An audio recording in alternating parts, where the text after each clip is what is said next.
អ្នកក្រប្រដរទាំងវេទនីព្រោះតែកម្មតាមផ្ដន្ទា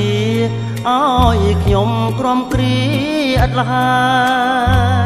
ស្វែងរកអង្គទោះក្តៅក៏អត់ត្អូញត្អែឬភ្លៀងធ្លាក់មកហោហាជាមួយអ្នកម៉ែកំសត់បានអុកហើយ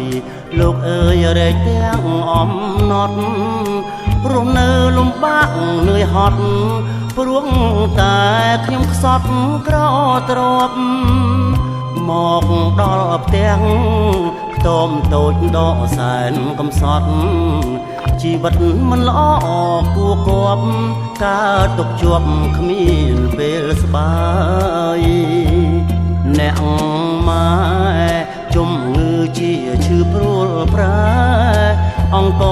ក៏គ្មានសោះដែរអោ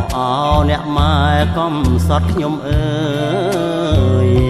ខំរែកអង្គចិត្តនោះមិនខ្ជិលសោះឡើយដើរគ្រប់ផ្ទះញាតិអស់ហើយព្រោះតែដូរយកអង្គជីវិតនេះពិតហៅសែនមហាក្រខ្ញុំរួមទាំងត្រដលើកដៃអង្គ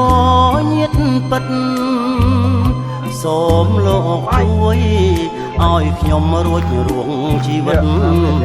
ឆ្លងផុតពីភពងងឹតអស់ឲ្យញាតិមិត្តអាសូរផ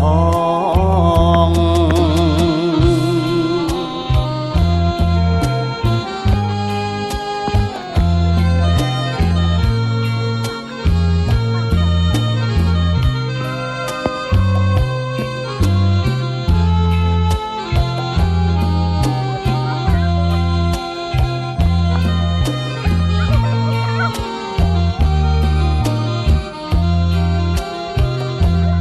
អ្នកម៉ែជំងឺជាឈឺព្រួលប្រែអង្គក៏គ្មានសោះដែរអោអ្នកម៉ែកំសត់ខ្ញុំអើយខំរែកអង្គចិត្តនោះមិនខ្ជិលសោះឡើយដើរគ្រប់ផ្ទះញាតិអស់ហើយព្រោះតែដូរយកអង្គជីវិតនេះពិតហៅសែនមហាក្រខ្ញុំរស់ទាំងត្រដលើកដៃអង្គញាតិពិតសូមលោកជួយឲ្យខ្ញុំរួចរួងជីវិតឆ្លងផុតពីភពងងឹតអស់ឲ្យញាតិមិត្តអាសូរផង